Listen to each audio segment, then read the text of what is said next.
चंदेरी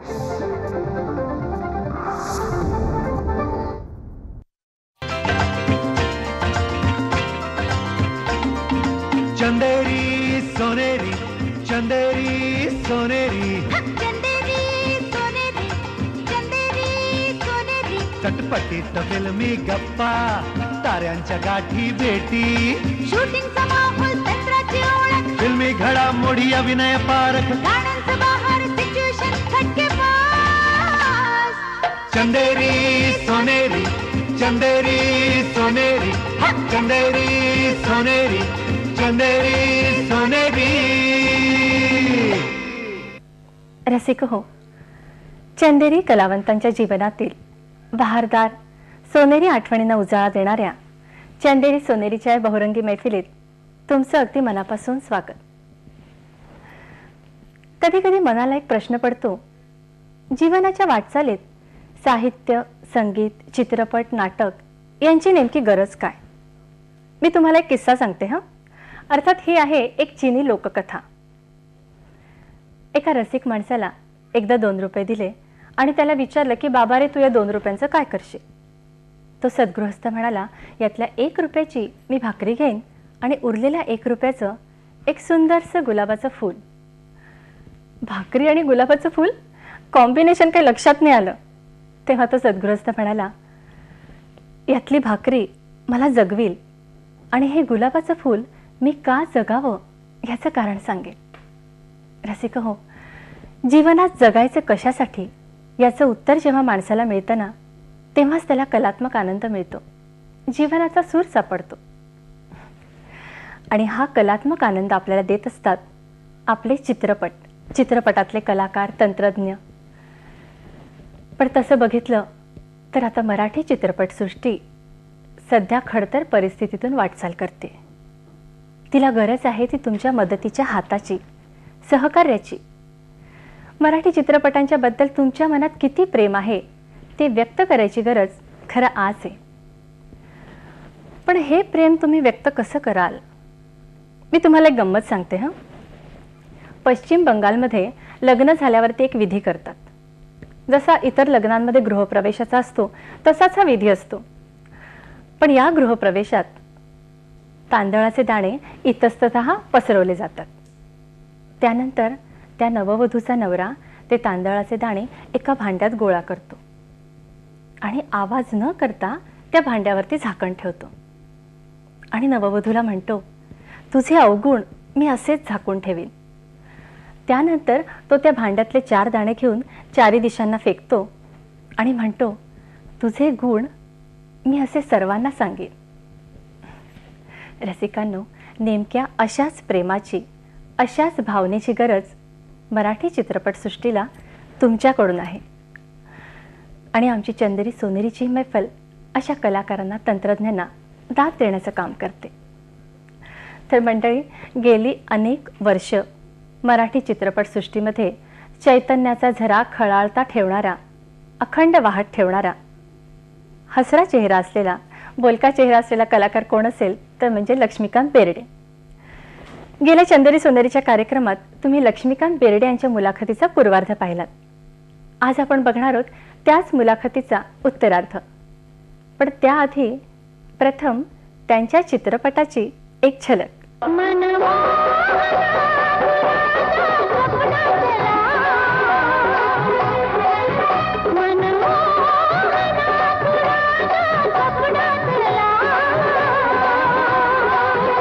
पिंजऱ्यातनं बाहेर पडणं.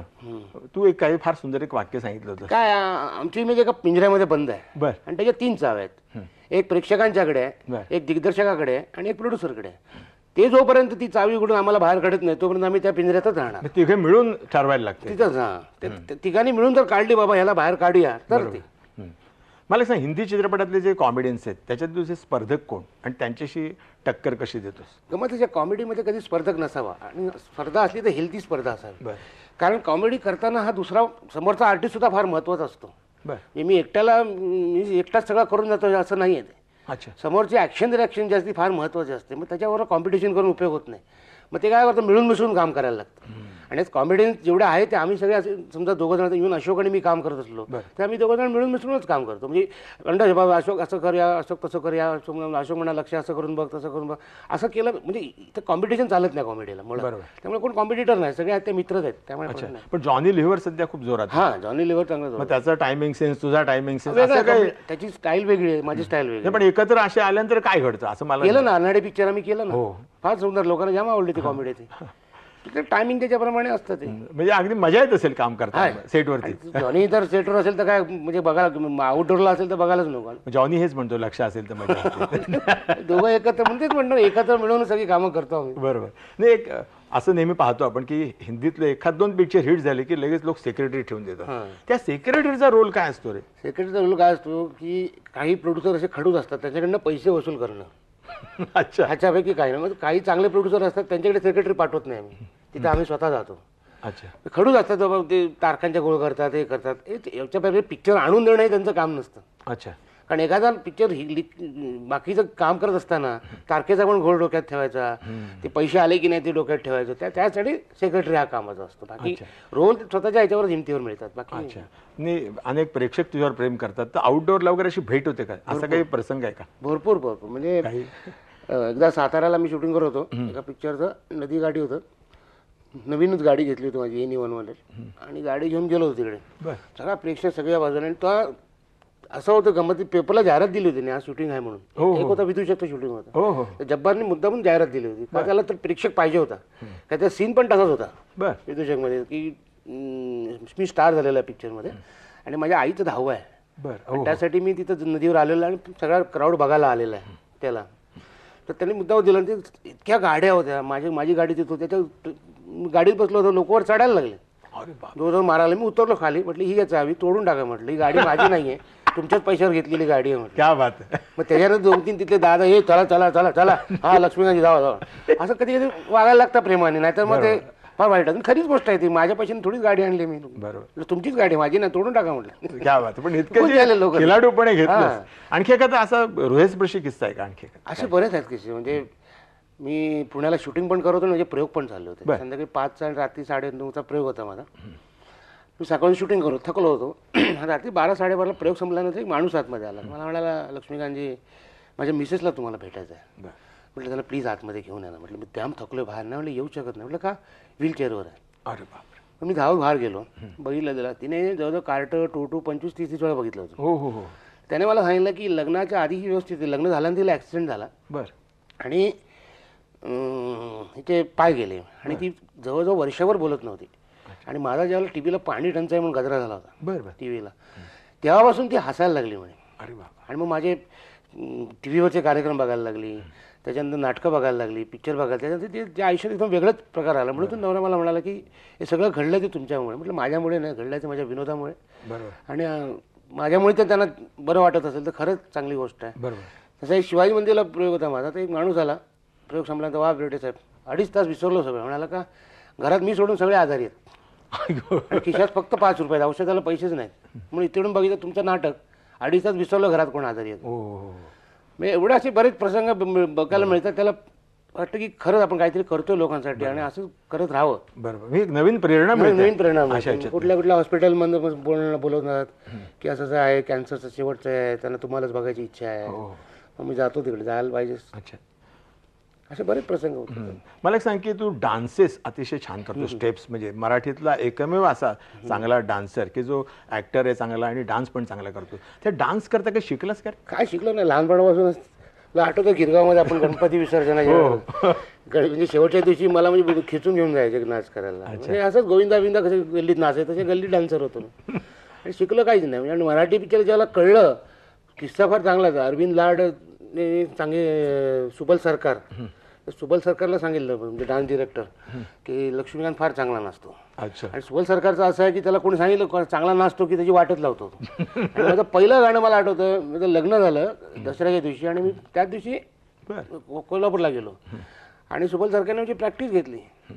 आणि अक्षरशः त्याने म्हणजे पाय बी सगळे एवढे रिहर्सल करून वाट लावून टाकलं, रगडून टाकलं. म्हणजे काय उपयोगच नाही झाला माझा काय तिकडे. त्याच्यानंतर मग हळूहळू मग पिक्चरची गाणी फार वेगळी असतात, स्टेप्स फार वेगळ्या असतात. गल्लीत नाही, मला ते ग्रेसफुल वाटतं मला. पॅरोडी सॉंग्स वगैरे जे ड्रेसेस चेंज करून वगैरे किती मेहनत असेल त्याच्यामध्ये. भरपूर. म्हणजे हे सगळं केलं ह्याच्यामुळेच ना, महेश कोठारेच्या कृपेने.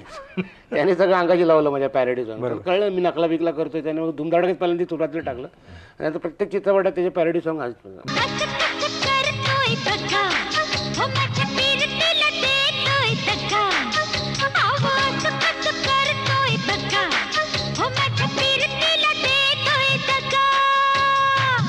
बरोबर. नाही, मला एक सांग की शारीरिक आणि बौद्धिक दृष्ट्या फिट राहण्यासाठी काही रियाज व्यायाम वगैरे करतोस का? व्यायाम म्हणजे फक्त वॉकचे चालणं जे आहे ते, आणि सेटवर तर होतच.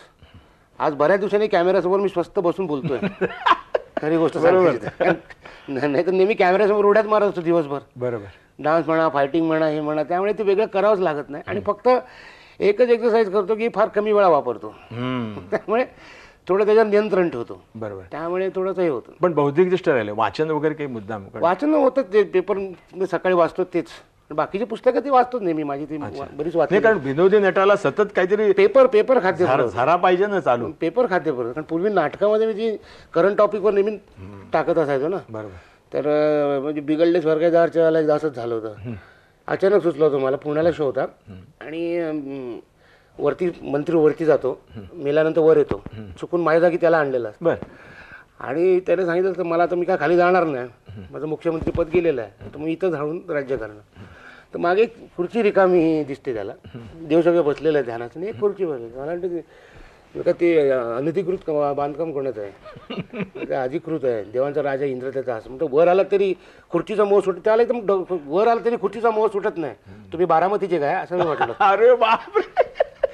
प्रचंड राजा गावडे 2 सेकंद ब्लँक झाला. काय प्रचंड लाफ्टर आला होता त्याला. बरोबर. त्यामुळे पेपर वाचून नाटकासाठी मला बराच उपयोग होता. पेपर आणि टीव्ही. बरोबर. टीव्हीवरच्या मालिका आणि हे त्याच्यावर विनोद करायला बरं. मागे श्वेतांबरा एक सिरियल चालली होती, तर असंच काय झालं तुला शांतीच्या कराटा, म्हणजे मला डोक्याचा श्वेतांबरा झालाय. म्हणजे असे वाचन आणि पाहणं. पूर्वी काय होतं, मी प्रेक्षक पहिला होतो कलाकार म्हणून. मी साहित्य संघाची नोकरी केली 7 वर्ष, त्याचा बराच फायदा झाला मला. कामं मिळाली नाहीत, कमी मिळाली, छोटे छोटे रोल मिळाले, पण तिथं बसून मी ऑडियन्सचा भरपूर फायदा झाला. तिथं कोंडी किंवा उद्ध्वस्त धर्मशाळासारखी मोठमोठी नाटकं व्हायची, तर मी ऑडियन्समध्ये बसायचो.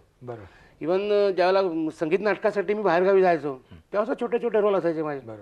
तर बाकीच्या वेळेत मी ऑडियन्समध्ये बसून काय कोणाला कुठल्या ऑडियन्सला कुठला विनोद आवडतोय, कसा आवडतोय.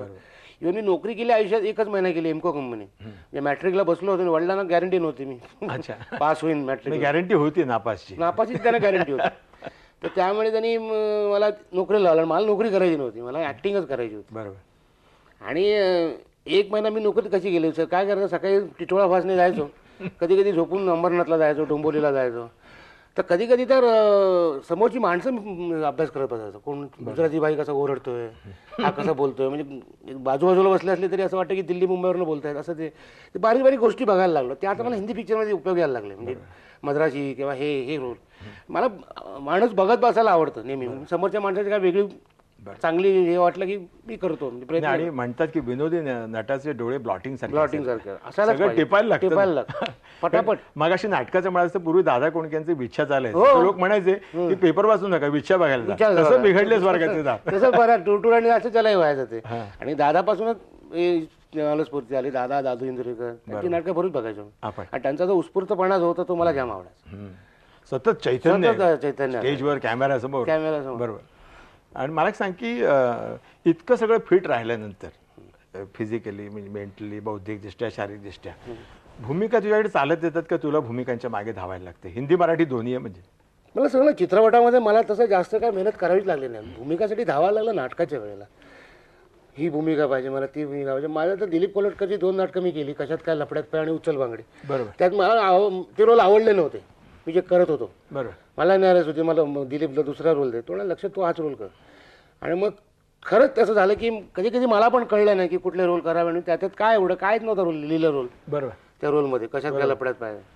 पण तसं मी ते भरून केलं, तेच मला दिल म्हणाला. म्हणून म्हटलं तू हाच रोल कर, तुझ्यासाठीच होता रोल तो. म्हणजे असे त्याच्यानंतर चित्रपटाच्याला काम करायला लागलं तेव्हा आपण रोल आले आणि जे मला सूट होते तेच रोल आले. बरोबर. पण धावावं लागलं नाही कुठल्या रोल. पण हिंदीमध्ये विशेष हिंदीमध्ये पण तसं विशेष माझ्यासाठी रोल असेल तर मला मिळत गेलं. जसं मैंने प्यार किया माझ्यासाठी लिहिला होता. बरं, म्हणजे आता अलीकडच्या काळात नाही. आता कॉमेडियन्स वाढलेत ना आता. हा, कॉमेडी आता आणखी तुम्हाला कॉम्पिटेटर म्हणजे हिरोज कॉमेडी करायला नाही. तो सुरुवातीला तसं होतं. तसं अमिताभ बच्चनने सगळ्या कॉमेडीजना पाठवून दिलं होतं. सगळे रिजनल फिल्म काम करत होते बाहेर. तर त्यामुळे आता तसं हिरो एवढं ह्याच्या ताकदीचा कोण नाही गोविंदा सोडला तर. बरोबर. मला सांग की दमदार भूमिका कसदार कलावंताच्या शोधात आणि कसदार कलावंत दमदार भूमिकेच्या शोधात, हा योग तुझ्या बाबतीत जुळून आलाय का? हा योग मात्र जुळून आला. आणि तो त्यावेळेलाही नवल वाटलं होतं मला. एक होता विदूषकच्या बाबतीत घडला. अचानक जब्बार पटेलने मला एकदा फोन केला की असं पिक्चर करतोय, भाई लिहितायत पु ल देशपांडे. मला 2 मिनिटं कळे ना. म्हटलं काय जब्बार पटेल, पु ल देशपांडे, लक्ष्मीकांत बेर्डे हे कॉम्बिनेशन लोकांना कसं पाटेल. बरं. आणि झालंही तसंच. ज्याला जब्बारनी सगळ्यांना अनाऊन्स केलं त्यावेळेला सगळं काय सांगतो लक्ष आणि हे तर कसं काय. तर मला त्याने जर स्टोरी सांगितली ती एका सोंगाड्याची स्टोरी होती. बरं. एक सोंगाड्याचं जनरल लाईफ आणि लोकांसमोरचं लाईफ असा हा प्रकार होता. आणि काही बाबतीत माझ्या बाबतीत थोडंसं ते खरं होतं. म्हणजे त्यातले काही प्रसंग, 1-2 प्रसंग, आई बीचे प्रसंग जे होते त्याच्यामध्ये ते माझ्या जवळचे होते. बरोबर. त्यामुळे मला ते चॅलेंजिंग भूमिका वाटली. आणि मी जब्बार पटेलने जेव्हा सांगितलं की तुला करायचं, त्या माणसाचा एक गुण चांगला आहे, तो समोरच्या आर्टिस्टला ना भारावून टाकतो. त्याला आम्ही जब्बार भारावकर नाव ठेवलेलं आहे. आणि तो त्याला म्हटलं स्क्रिप्ट दे ना, मी त्याला स्टडी करतो. नाही गरज नाही, तू सेटवर आहे. आणि सेटवर अक्षरशः आपल्यातलं तो कसं काढून घेतो ना कळत. अरे हे झालं, हेच टेन्शन घेतलं होतं मी. हे टेन्शन मला होईल की नाही माझ्यासाठी झालं असंच जब्बार ते करू शकतो. त्याचा फार फायदा झाला मला त्या गोष्टीचा. मी बरेच वर्षी ते शूटिंग केलं, 2-2.5 वर्ष. पण वेळ फुकट गेला, सगळंच फुकट गेलं होतं. पण त्याचा फायदा भरपूर झाला. पण चाललं किती पिक्चर? चाललं कुठे, पुण्यातच लागलं पिक्चर. लावलंच नाही NFTC पिक्चरचं. बरोबर. म्हटलं ना की एवढी मेहनत केली, 2.5-3 वर्ष मेहनत ही फुकट गेली, सगळंच फुकट गेलं. मी एकट्यानी नाही गेली, सगळ्यांच्याच बाबतीत आपण टेक्निशियन पण सगळे. आणि पिक्चर रिलीज नाही का तर प्लाझा मिळाला नाही म्हणून लावलं नाही त्याने. प्लाझा बरंच लोकांच्या डोक्यात बसलेलं आहे. म्हणजे मला एक सांग की सेटवर तू रंग लावून नेहमीच अभिनय करत असतो, पण सेट सोडल्यानंतर रंग न लावता एखादा प्रसंग रंगवावा लागतो का? त्याचा स्क्रीन प्ले, डायरेक्शन ऐनवेळी कसं करतोस? बऱ्याच वेळा करावं लागतं. तेच पाहिजे मला. म्हणजे घरी तर करावंच लागायचं. म्हणजे त्याच्यानंतर बाहेर ज्यावेळेला प्रोड्यूस, निर्माता, पैसे बाकी आहेत, बरं, आणि डबिंग बाकी आहे, तर मग कसं करून त्याला सांगायचं आणि त्याला पटवून द्यायचं. नाही लक्ष्मीकांत बोलतो ते बरोबर आहे असं तर शेवटपर्यंत त्याच्या मनावर बिंबवायचं. त्याला फार अभिनय करायला लागतो. हो ना. मग ते म्हणजे सहज होऊन जातो. पण काय करायला आता त्याची इतकी सवय झाली आहे त्यामुळे ते बरंच करता येतं त्यामध्ये. मला सांग की गॉडफादर किंवा लॉबी असल्याशिवाय हिंदीत यश मिळणं किंवा टिकणं अवघड आहे. तू कसं जमवलंस? म्हणजे आता काय झालं, मी एक मोठ्या लॉबीतूनच तिथं पोचलेला. राजश्री प्रोडक्शनमध्येच तिकडे गेल्यामुळे त्यांचं तर कसली लॉबी नाही विचारे, ते स्वतंत्र त्यांचं असतं, सगळे असतं. आणि तिथलं आठी तिथनं नाव मिळालेलं, एवढे आठवडे झालेले, पिक्चर एवढं चाललेलं, लोकांच्या मनात गेलेला. बरोबर. पण तरी सुद्धा बरंच आहे तिकडे. पण लॉबीज आहेत की याच्या लॉबीमध्ये तू, याच्या लॉबीमध्ये तो. आणि मला ते आवडत नाही, कारण मी मराठीत काम केल्यामुळे आमच्याकडे लॉबीज नाहीत. बरोबर. जो अवेलेबल आहे, जो सेलेबल आहे त्याला घेऊन कामं करतो आपण. बरोबर. म्हणजे हा नाही त्याला नको रे, ह्याला घे, असं कधी होत नाही. आणि ती सवय तिकडे मला काही काही बाबतीत कधी कधी अरे असं कसं झालं, आत्ता मला बोलून गेला होता ना असं हे झालं. पत्ता कट होतो का? पत्ता कट होतो असं म्हणजे जर मी आता आउटडोरला गेलो 8 दिवस नसलो इकडे की इथल्या मागच्या मागे पत्ता कट होऊन जातो. कळत पण नाही तुम्हाला. म्हणजे इकडे काम करत राहतात लोक, आउटडोरलाच. मला एक सांग की ह्या सगळ्या पार्श्वभूमीवर सितारांचे सगळे स्टार साथ देतात असं नाही. आता पत्ता कट झाला, काहीतरी नैराश्य येतं, काहीतरी असं घडत असेल, तर अशा वेळी ज्योतिषाच्या दरवाज्यात पोहोचलायस का? नाही, मी अजूनपर्यंत कधी ज्योतिषाकडे गेलेलोच नाही. बरं. कारणला सांगतो, ज्या वेळेला वेळ आली होती सगळे म्हणवते लक्षात ज्योतिषाला दाखव, ज्योतिषाला दाखव, आणि दाखवायला जाणार त्याच वेळेला हे घडत गेलं सगळं. कारण काय, मी एक बघितलं, ज्योतिषावर विश्वास ठेवा नाही असं नाही, पण मी एक बघितलं. आता ज्योतिष तुम्हाला सांगितलं तुम्ही 6 महिन्याने पाण्यात बुडणार आहात, म्हणजे 6 महिने उगा टेन्शन कशाला घ्या, बुडाते तेव्हा बुडू ना. वा वा, क्या बात आहे. 6 महिन्याने बुडणार आहे, मी 6 महिन्याने बुडणार आहे, तर बुडाते तेव्हा बुडणारच तू. बरोबर. ते काय तुझ्या हातात नाही आहे, ते तू कुठून कुठेही जाशील नाही, पाण्यातच जाशील तू, कुठून गेला असतं. मग ते टेन्शन मला नको असतं कुठल्याही गोष्टीचं. पुढे काय होणार त्याचं टेन्शन मी कधी घेत नाही आयुष्यामध्ये. आणि ती म्हणतात ना, ती पण एक गोष्ट म्हणजे राज टेन्शन, फालतू गोष्टीचं टेन्शन नाही करत, शांतपणे काम करायचं, शांतपणे होतं. मला सांग की बऱ्याच ज्योतिषांनी सांगितलं आम्हाला तुमची पत्रिका बघितली, पण म्हटलं तुम्ही बघा तुमच्याकडे ठेवा, काय सांगू नका म्हटलं मला. बघा आनंद घ्या, आनंद घ्या, पत्रिकेचा पण आनंद घ्या, तुम्ही एन्जॉय करा. मला नको. विनोदी नटाला एक साडी नेसण्याचं वरदानच आहे, शाप म्हणत नाही. नेसावंच लागते त्याला. तर महमूद पासून कमला हसन पर्यंत सगळ्यांनी साडी नेसली, सगळ्यांनी. आणि तू देखील अशी बनवून साडी नेसलेली. हो. तर साडी नेसताना काय वाटलं रे? कारण साडी नेसवणारे होते तिकडे, त्यामुळे प्रॉब्लेम नव्हता. पण साडीत गेल्यानंतर काय वाटलं, तर बायकांची दुःख कळली, दुसरं काय. ते पण हॉलमध्ये घाबरू नका, घरी कुणी नाहीये. मावशी गेली बारशाला तानूला बरोबर घेऊन. अजिबात नाही, अजिबात नाही. अरे तानूची कसली काळजी करतो, मावशीबाईंची खात्री पटली आहे, आपण दोघं बायका आहोत ते. म्हणजे आपली बनवा बनवी 100% यशस्वी झाली. सचिन मात्र अगदी डिट्टो दिसत. सचिनने सेटवर कित्येक लोकांना फसवलेलं, घाम फोडलाय त्याला. पिक्चरचे रायटर्स वसंत सबनीस एकदा सेटवर पहिल्याच वेळा आले, त्याला माहित नव्हतं आम्ही गेटअप करणार, माहित होतं गेटअप केलेला माहित नव्हता. सचिनने हैराण केला त्यानं. नंतर त्यांना कळलं काय सचिन आहे, अगदी बालगंधर्वांची अगदी अगदी. आणि सर्वात महत्व कळलं तर डोहाळे जेवणाच्या गाण्याच्या वेळेला. बर, अरे बापरे, दिवसभर रात्रभर पोट लावून एवढं सगळे केस आहेत. दुःख भरपूर कळले बायकांची, पण मजा आली. पण त्या पिक्चर करताना सचिन आणि म्हणजे तो पिक्चर ज्याला निर्माण झाला त्याला वाटलं नव्हतं की एवढं यश, पण सॉलिड यश मिळालं पिक्चरला. आणि साडी नेसून सुद्धा कुठे वल्गॅरिटी नाही त्या पिक्चरमध्ये. माणूस साडीत घुसला की वल्गॅरिटीला सुरुवात होते, पण आम्ही ती सगळी टाळली होती. आणि फार मी सचिनने ते मस्त ते जमून आणलं होतं. आणि नाही, मला ह्या पिक्चरमध्ये एक योगायोग असं जाणवलं की प्लाझामध्ये किरण शांतारामने एंट्री नाकारली होती आणि नंतर राजकमलचे दरवाजे उघडले त्यासाठी. वेळ असते प्रत्येकाची. आता ते नाकारली एंट्री, म्हणून माझ्या मनात ती इच्छा झाली ना की बाबा नाही, मी कधी राजकमलमध्ये जाईनच जाईन. बरोबर. नाही, मला एक सांग की अगदी सुरुवातीच्या काळामध्ये एक फिल्म स्टार बनावा असं स्वप्न तुला पडलं असेल. खरं सांगू का, मला आधी लहानपणी वाटत होतं मी कंडक्टर होईन. अच्छा. कारण आहे त्याला, कारण ज्याला सकाळी बसने जायचं, सगळे कंडक्टर सगळे पैसे घ्यायचा आणि फक्त हातात तिकीट द्यायचं. म्हटलं साले एवढे पैसे द्यायला मिळतात दिवसभर, आपण मोठेपणे कंडक्टरच होऊया. नंतर कळलं ते पैसे संध्याकाळी परत द्यावे लागतात. मग मी ऍक्टर झाला. ऍक्टर सुद्धा कसा झाला, मी नाटकापर्यंतच माझी मर्यादा ठेवली होती. म्हटलं काय, कारण त्या काळामध्ये काय झालं होतं, लक्ष विनोदी नट म्हणजे काय, काय पैसे कमवणार, एंट्री एखाद्या अंकात 2 मिनिटाची एंट्री असणार, आणि काय याला फीचर काय, ते मनात माझ्यासारखं राहायचं की का असं का विनोद नटाला का ना, राजा गोसावीनं नव्हतं, मास्टर विनायक नव्हते. बरोबर. आणि सर्वात जास्त स्फूर्ती नक्कीच मी दादा कोंडके देईन की त्यांच्यामुळे आम्हाला आणखी कॉन्फिडन्स झाला. आता हिरो म्हटलं तर चेहरा एक वेगळा येतो ना मनासमोर, असले हिरो कसले, तर दादा कोंडकेने आम्हाला कॉन्फिडन्स दिला खरं व्हायचं. म्हणजे अशोक, त्याच्यानंतर मी. आणि मग ती मनात ईर्ष्या व्हायला लागली की सर काय कॉमेडीला का वाईट दिवस येतील, का कशा करता, मग कॉमेडी हिरो का नाही बनू शकत, हे सगळं मनात राहिलं. म्हणजे मग नाटकातनं कामं केली. मग नाटकात कामं केल्यानंतर मग वाटायला लागलं की चित्रपट आहे. पण सुरुवातीला कधी वाटलं नव्हतं मी चित्रपट काम. पण आता स्टार बनल्यावर सध्या कुठली स्वप्न पडत आहेत? सध्या स्वप्न पडायला झोपच येत नाही. कारण गमत अशी आहे, 3-3 शिफ्ट आणि ह्याच्यामुळे. हो, कारण पण स्वप्न आता स्टारपट टिकवण्यात कसं टिकवता येईल हिंदीमध्ये की स्वप्न तीच पडत असतात की काय होतंय, काय होतंय काय. बरोबर. त्यामुळे सध्या स्वप्न बंद आहे. मला एक सांग की तू साकार केलेली पण तुला न आवडलेली भूमिका, आणि तू साकार न केलेली पण तुला आवडलेली भूमिका सांगता येईल का?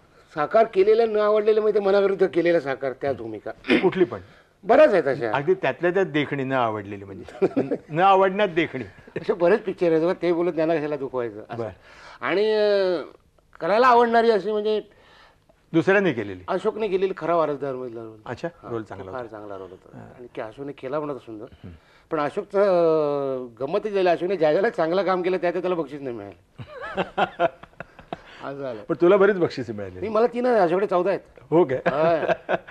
दुसरं असं की जहाजामध्ये सर्व भूमिका ठेवलेल्या आहेत का, आणि तुमचा प्रवास सुरू झालेला हिंदी मराठी नाटकातल्या सगळ्या, आणि अशा वेळी अचानक वादळ सुरू झालंय समुद्रामध्ये आणि कप्तानाने सांगितलं की फक्त एकच भूमिका वाचणार आहे. कुठली भूमिका घेऊन उडी मारशील समुद्रामध्ये? कॉमेडी विनोदीच. हो ना. पण कुठला पिक्चर वगैरे काय सांगते? कुठला पिक्चर म्हणजे दुसऱ्याचा की माझा? तुझा स्वतःच. मराठी मधला बनवा बनवी, अशी बनवा धूमधडाका. अच्छा. शेवटचा प्रश्न की एक कलावंताचं जे आयुष्य असतं त्याला एक कारुण्याची किनार असते असं म्हटलं जातं. आचार्यांच्याबद्दल माडगूळकर म्हणाले होते की आचार्यांचा विनोद कसा फुलतो, तर ज्याला अश्रूंचा अर्थ समजतो तोच हास्य निर्माण करू शकतो. तर तुझ्या आयुष्याला एखादी अशी किनार आहे का कारुण्याची? आहे. म्हणजे ते चार्ली चॅप्लिनचं बायोग्राफी वाचली, त्यात पण त्याने लिहिलं होतं. चार्ली चॅप्लिनच्या पिक्चरला शेवटी इमोशन काय येतो, कारण तो एकदा चार्ली चॅप्लिन घरी बसलेला असताना एक बकरीचं पिल्लू धावत असतं आणि त्याच्या मागे खाटीक लागलेले असतात. हे बकरीचं पिल्लू धावत धावत धावत इकडे धावतं तिकडे धावत सगळे हसतायत हसतायत हसतायत हसतायत. नंतर चाली आपल्याला म्हणतो की नंतर लक्षात येते की ह्याला खाटीक पकडणार आणि त्याला मारणार. अरे रे किती वाईट आहे. तशी कारुण्याची आली होती म्हणजे माझ्या आयुष्यात पहिल्यांदा 15 वर्षापूर्वी. म्हणजे आई वडील माझं नाव व्हायला लागलं होतं, हळूहळू चांगली कामं मिळायला लागली होती आणि अचानक आई गेली होती. आणि घरी बसून होतो ते वडील म्हणाले शो मच गॉन, तू जायला पाहिजेस, कामं करायला पाहिजेस. आणि ज्याला वडील गेले त्याला मी तर स्टेजवरच होतो, टूरचा प्रयोग चालला होता आणि इंटरव्ह्यूला कळलं मला असं जे गेले तर वडिलांचे तो शब्द आठवला, शो मच गॉन. आणि हे असताना म्हणजे हे दुःख घेऊन विनोदी नट ज्याला वाचतो स्टेजवर किंवा कॅमेरासमोर तर फार प्रॉब्लेम्स असतात. आणि हे प्रॉब्लेम मला कधी जाणू न दिले. गेली 15 वर्षे 2 आईवडिलांचे जे हादसे माझ्या आयुष्यात घडले त्याचे तर 15 वर्षे ते ज्या बाईने मला ते जाणून नाही दिले, सतत स्वतः हसत राहिली, मला हसत ठेवले, अशी माझी बायको म्हणजे रुही. ती 3 महिन्यापूर्वी गेली. तेव्हा मात्र मला म्हणजे माझं जहाज बुडाल्यासारखं वाटलं. मला थोडं हल्लो. शेवटी मग काय म्हणा तिच्या आत्म्याने मला सांगितलं असेल काम कर परत जोमाने राहू बा. पण तिची एक इच्छा होती लक्षा बेर्डे स्टार बनावं. कारण आपण 15 वर्षापूर्वी मुलाखत घेतली होती लग्न झाल्यानंतर. एक गोष्ट तिची होती की 15 वर्षापूर्वी मी कोणच नव्हतो त्यावेळेला तिच्याकडे मुलाखत घ्यायला लोक यायचे तर ती सांगायची की जरा ह्याची पण घ्या, आपण मुलगा उद्याचा स्टार आहे. मग ती एवढं मात्र नक्की होतं की माझ्यातले उद्याचे गुण तिलाच फक्त माहीत होते आणि ती जाणून होती ही गोष्ट. पण एवढा प्रवास केला असताना मध्येच असं उठून जायला नको. पण हा वरच्याचा स्क्रीन प्ले असेल काय आता सांगता त्याचा. मला असं वाटतं की आज या ठिकाणी 3-3 शिफ्टचं एवढं काम चाललेलं आहे आणि वेळात वेळ काढून तू आमच्या स्टुडिओत आलास आणि ही दिलखुलास गप्पा केलास आणि चंदेरी सोनेरीची मैफल रंगवलीस त्याबद्दल मनपूर्वक